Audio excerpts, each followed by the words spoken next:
അകത്തോട്ട് പോട്ടെ. സൗകര്യങ്ങളൊക്കെ തീരെ കുറവാ. പെട്ടെന്നൊരു വീട് വേണമെന്ന് പറഞ്ഞാൽ കിട്ടണ്ടേ? സാരില്ല, ഇതൊക്കെ തന്നെ ധാരാള. ഇങ്ങനെയുള്ളൊരു വീട്ടിൽ താമസിക്കേണ്ടവരല്ല നിങ്ങൾ. എല്ലാം വിധി.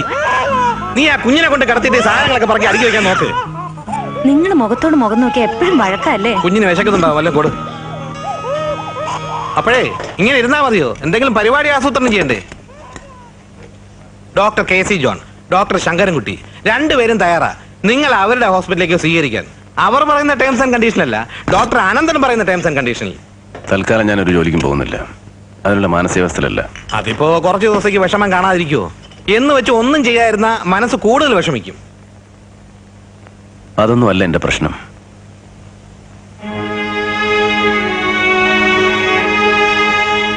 ചേട്ടൻ ചതിക്കുഴിയിൽപ്പെട്ടിരിക്കുക, അതെനിക്ക് നന്നായിട്ടറിയാം. എന്നിട്ടും ചേട്ടനെ രക്ഷിക്കാൻ എനിക്ക് കഴിയുന്നില്ല. അതോർക്കുമ്പോഴാ. അത് ചേട്ടനല്ലേ മനസ്സിലാക്കേണ്ടത്. അങ്ങനെ ഓർത്ത് സമാധാനിക്കാവുന്നൊരു ബന്ധമായിരുന്നല്ലോ ഞങ്ങൾ തമ്മിലുണ്ടായിരുന്നത്. എന്നോടുള്ള പ്രതികാരം തീർക്കാൻ അയാൾ ചേട്ടനെ ബലിയാടാക്കുക. അതൊന്നും ചേട്ടനെ പറഞ്ഞ് മനസ്സിലാക്കാൻ പോലും എനിക്ക് കഴിയുന്നില്ലല്ലോ. എനിക്ക് വല്ലാത്ത ഭയം തോന്നുന്നു. ഒരു സമാധാനമില്ല മാധവ.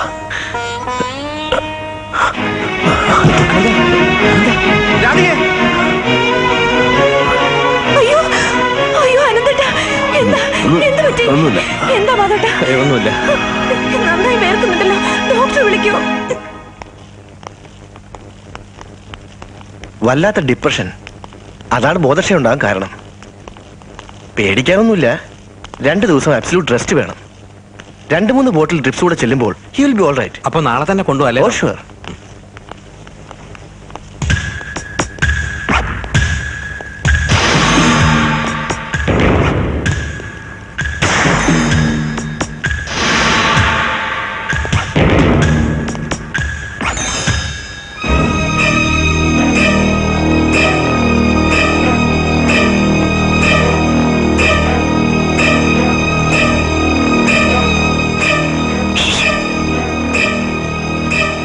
ഹലോ,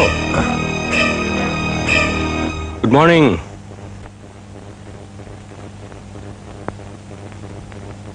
നല്ല സുഖം തോന്നുന്നു അല്ലേ? Please please leave me alone. പോർവിളി തുടങ്ങിയപ്പോഴേക്കും യോദ്ധാവ് തളർന്ന് അവശനായി കിടപ്പിലായാലോ?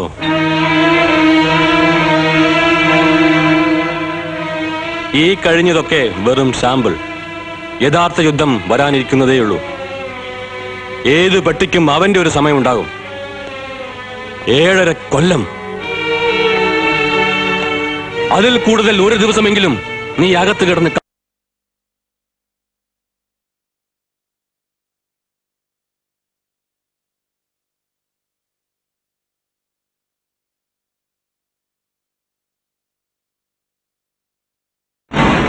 ഓർക്കുമ്പോൾ വിശ്വസിക്കാൻ പ്രയാസം അല്ലേ?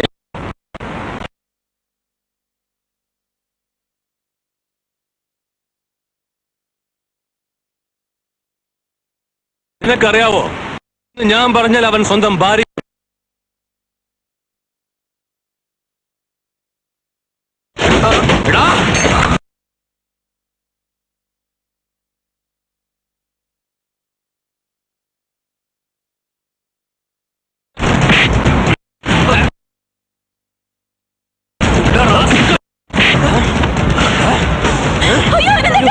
എന്തായി കാണിക്കുന്നത്? വിടാൻ.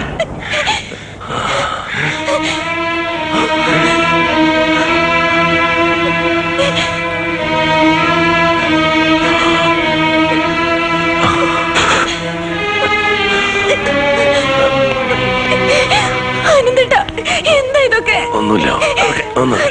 ഈശ്വര, എന്തിനാണ് ഇങ്ങനെയൊക്കെ?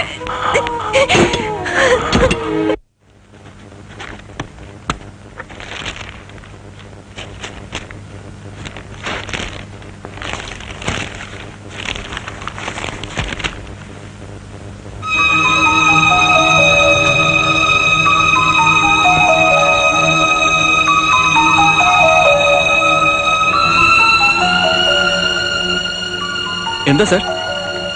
എസ്എൻ ബാങ്കേഴ്സിന്റെ രജിസ്റ്റേർഡ് നോട്ടീസ്.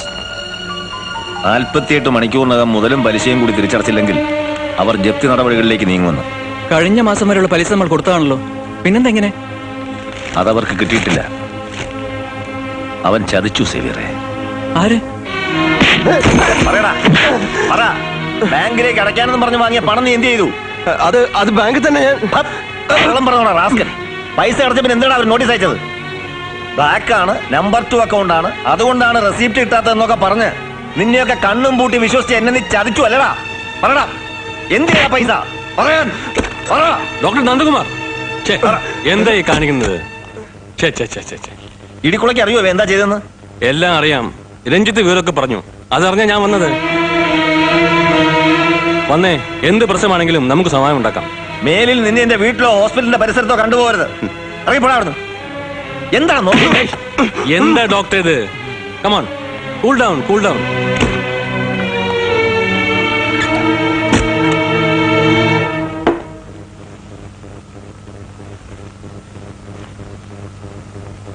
ബാങ്കിന്റെയും SN ഫൈനാൻസിന്റെയും ലോൺ ഇൻട്രസ്റ്റ് അടക്കം അടച്ചു തീർത്തതിന്റെ റെസിപ്റ്റ്, അവിടെ പ്ലഡ് ചെയ്തിരുന്ന ബിൽഡിംഗ്സിന്റെ ഡോക്യുമെന്റ്സ്, ഒപ്പിട്ട ബ്ലാങ്ക് മുദ്രപത്രങ്ങൾ, പ്രോമിസറി നോട്ടുകൾ ഒക്കെ ഇതിനകത്തുണ്ട്. ഇപ്പോ സമാധാനമായില്ലേ ഡോക്ടർ നന്ദകുമാർ? അതൊക്കെ ഇടിക്കുളുടെ കൈ തന്നെ ഇരിക്കട്ടെ. എന്തിന്? ഇതിന്റെ ഒന്നും ആവശ്യമില്ല. ആവശ്യമുണ്ട്. എന്റെ തൃപ്തിക്കാണെന്ന് കരുതിയാ മതി. യാതൊരു കടപ്പാടും ഇല്ലാഞ്ഞിട്ടും ലക്ഷങ്ങൾ തന്നെ സഹായിക്കാൻ തോന്നിയല്ലോ. മനസ്സിൽ നിന്നൊരു വലിയ ഭാരം ഇറക്കി വെച്ച പോലൊരു തോന്നൽ. Idikkula, I want one more large. ഇപ്പൊ തന്നെ ഒരുപാടായി, മതി.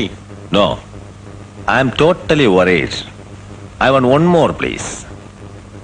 ഡോക്ടറുടെ ഈ മൂഡൌട്ട് മാറ്റാൻ ഞാനൊരു പുതിയ സാധനം തരാം. Just a minute.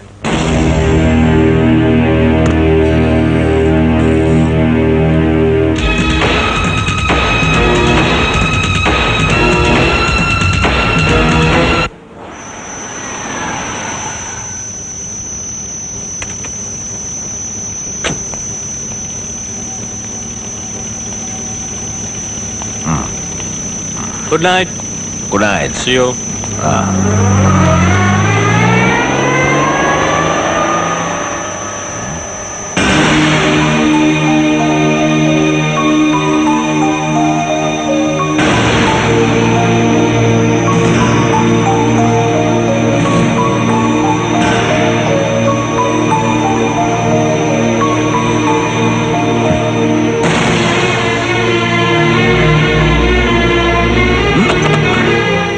Doctor Ananthapadmanabhan.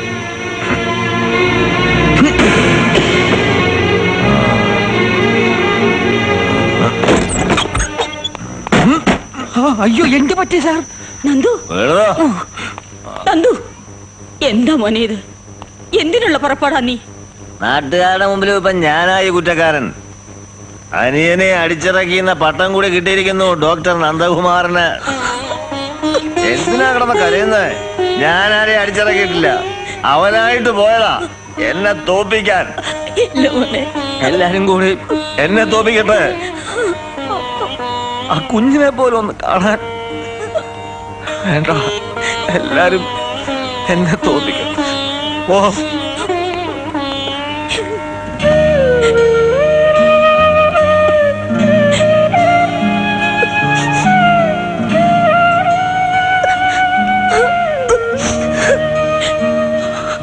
പണ്ടൊക്കെ കുടിക്കുന്നത് മറ്റുള്ളവരറിയരുതെന്ന് അവന് നിർബന്ധം ഉണ്ടായിരുന്നു.